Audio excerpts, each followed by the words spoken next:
Alright, well, I'm back out here with the bike, and I've just got parts in, but let me explain what happened. So it's about 2 weeks after the Swinging Bridges ride now. I got back, the bike was still doing fine, it hadn't killed the battery again like it did on the ride, and of course it charged back up like I said, and now we're back home. I went ahead and took the battery out, completely charged it up, and took it to have it load tested. It tested fine. Then I went on to the regulator, which is right here, and I tested it myself. And what you want to do when you test that is put your ohm meter in ohms down to like a low setting, like where you can read 1, 2, and 3 ohms, you know, without it having, you know, if you put up 20,000 ohms, you're not going to see the right reading. So you want to have it like on the 200 setting, or whatever the lowest ohm setting it'll go to on your multimeter. Then you want to test to make sure the voltage is only flowing in one direction and not the other, because that's how a regulator works. It needs to flow in one direction and not the other. And it tested good, but I'm still going to end up replacing it, because if you look here, if you see the numbers on there, it starts with SH. Well, those are the regulators that overheat quite often and go bad. But it's been on this bike since 2001. I don't think that's a replacement. If not, they got an OEM. But anyway, it tested fine, but I'm going to replace it anyway with a more heavy-duty regulator, because I'm putting in a better stator. This should be a close to a 200 watt, if not 200 watt stator, and allow me to run heated gear or whatever I want, even though I don't plan on it, but I do like to charge accessories and stuff on the bike. So anyway, regulator tested good, battery tested good, then I got to the stator. Now there was 2 ways I was testing the stator. One way was checking for ground, and the other way was checking the 3 phases that come out of the stator. So if you look, here's the stator that was in it, and this is your wire here that hooks to your regulator. So there are, decide to focus on anything besides everything in the back. Anyway, there's 3 wires that come out of here and plug into your regulator. You got to check them, so you just say one's A, another is B, and another is C. And then from there, you test them as 3 phases. So A and B would be a phase, B and C would be a phase, and C and A would be a phase. So you would test those on the ohm settings, put your multimeter down in the lowest ohm range you can, which would be, on my meter, was 200, because you want to be able to read 1, 2, and 3, 4, and 5 ohms, and not up to the 20,000 ohm settings, you know, or you won't get a reading at all. But anyway, the phases tested good, and then we tested the ground on it, and the ground had failed. So one way I tested it, it was good, and one way I tested it, it was bad. So I didn't know what to think, except that whenever the, you know, you can also test the stator like you can an alternator on a car. Unplug your battery while the bike's running. If the bike dies, the alternator is bad, or the stator is bad. On a car, it would be the alternator. I unplugged the battery. The bike still ran, but it was only outputting like 4.5 volts to the cable leads with no battery hooked up. With the battery hooked up, it was only at 12.3 volts. While it was supposed to be charging, and it should have been more up above 13.5 volts, and then, you know, you can get up to 14.5 with the bike running at a good RPM, you know. So it was not outputting right. So that prompted me to take the stator out of the bike. And then if you look here, you see the 3 poles here, 1, 2, and 3. These poles are burned, and they are not working. Even this one here, I think, started burning. And then the rest of the poles, you can see, are nice and copper still, and they're good.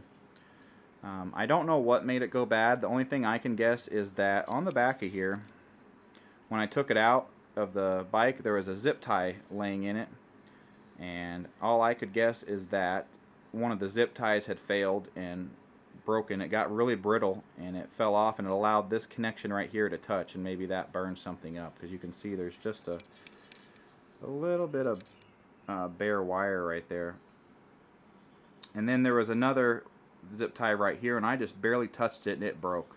So those are super brittle. So I'm thinking maybe if somebody's got a stock stator still on their bike and you pull it out, you might want to just redo them zip ties if your stator's not bad yet, and you know, because I'm thinking that's what caused it. But it could have just went out and went bad from time, because like I said, it is a 2001. But who knows? Who knows? You never know why they really go bad. Anyways, I got a brand new stator there. This is from RM Stator. Here's a little packet of stuff that they sent me here, and you can see RM Stator there. I think they're out of Canada. But that's a good stator company, and then another company you can go through is Ricky Stator. Those are super popular stators in motorcycles, and those are two good brand names. I probably would not go with much else for the kind of money you're spending. So that stator was $109. A cheaper one than that was from like Electro Sport, and it was like $70 on Amazon. But I'm like, $109. I might as well get the better one, and from a good brand. You know, I didn't get a chance to look at Ricky Stators to see what they were costing, but it's probably right around there. And if it was a little more, I'm sure it was worth it, because they are, like I said, good stators. So, like I said, we're 2 weeks later after the ride and after the battery issues, and you can see I've got a new stator to put in. I've not got the regulator yet, but we're going to go ahead and hook it up with that regulator. No, that's not going to be a problem, because that regulator is still good. And I've got a couple other things here. 2 new brake snakes to put on. I'm going to put one on the clutch and one on the brake. I've already got a brake snake on the other side, but I kind of did it a bit tight, so when my rear brakes wore down enough, now I can't press the pedal enough because the brake snake's a bit tight, so I'm going to put them on quite loose. And then I've also picked up a fuse block. If you remember, with the KLR over there, I put in a Denali power hub, which allows you to just connect. So say this is the power hub, which this is a fuse block, almost the same thing, but this is a little bit cheaper and just as good. This is from a smaller company, and I'd much rather support them, because the guy that invented this or designed it passed away, and they stopped selling them for a while, I'm pretty sure. And now they're back in business, and you can get these for about 90 bucks. What this is a fuse block for motorcycles, Jeeps, anything that you're going to be hooking a lot of accessories to the battery. Because if you own a motorcycle, you know, if you get a bunch of stuff hooked to the battery, and you've got like freaking stacks of ring terminals going on the battery, it's hard to get the cables on and off. So with this, you just hook this to the battery with 2 ring terminals and unhook all your other stuff, and then you run all your other accessories into this, and then you can put this anywhere on the bike. So like with the KLR, I hooked the Denali power hub up, which is essentially this, like I said. Then I ran my charging to that, my USB plugs, my Garmin GPS, and everything else on there, my 12-volt thing, and yeah. So now it all runs to that, and these are fused. And what happens is there's fuses in here, and you can put all your accessories. Say you want some of them switched with the key, all you do is switch the fuse over. If you want the other ones on all the time, even when the bike's off, you just switch the fuse or leave it. You can set it up once and that's it. Or if you decide to change your mind later, you don't got to completely rewire it all. You just switch the fuse, and you can make it switched with the 12-volt ignition, or you can make it on all the time, constant, when the bike is off. So these are awesome. With the KLR, it was easy to find a spot to put the power hub. With this bike, I'm hoping I can find a spot to put this, because like I said, things are a lot tighter on this bike.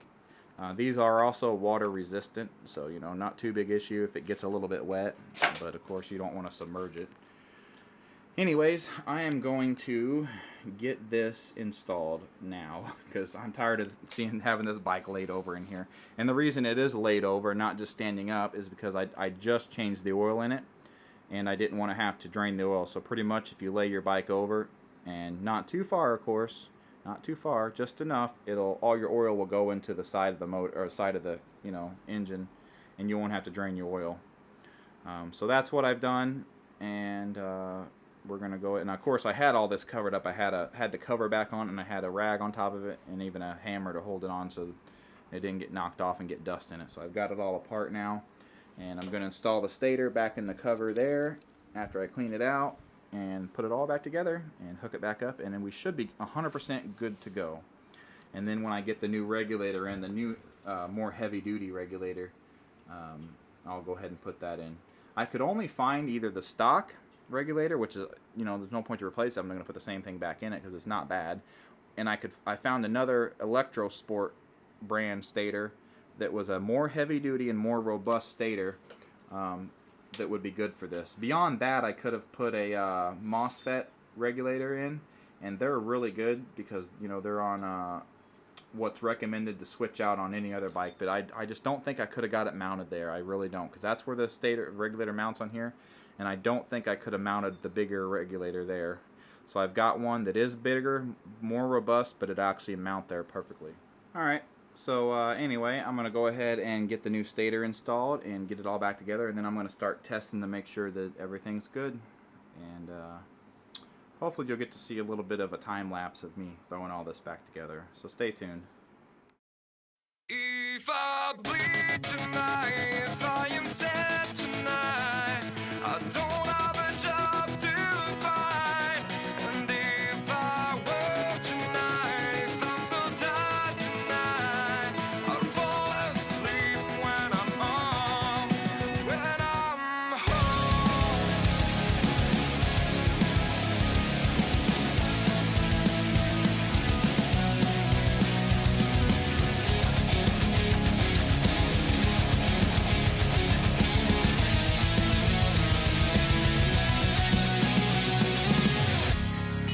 Just so far from here, focused on my own way, with never looking back to those who lived in fear. There was nothing I could do, there was nothing you said that could make me realize how much lucky I was. Just out of reach of the fire, was not aware of the nightmare, but when I stopped to see those eyes begging for help, begging for hope, just need to open my eyes down. Try to change them to sunshine, to be someone among others. I've got to try it. If I bleed tonight, if I am sad tonight, I don't have a job to find. Alright guys, stator's installed. Still got the original regulator since it should be good, but we're going to know for sure now. Still got to tidy up the wires. Got the battery back in. So now we're going to start the bike and see what kind of voltage we're getting at the battery. Just got to go grab my key.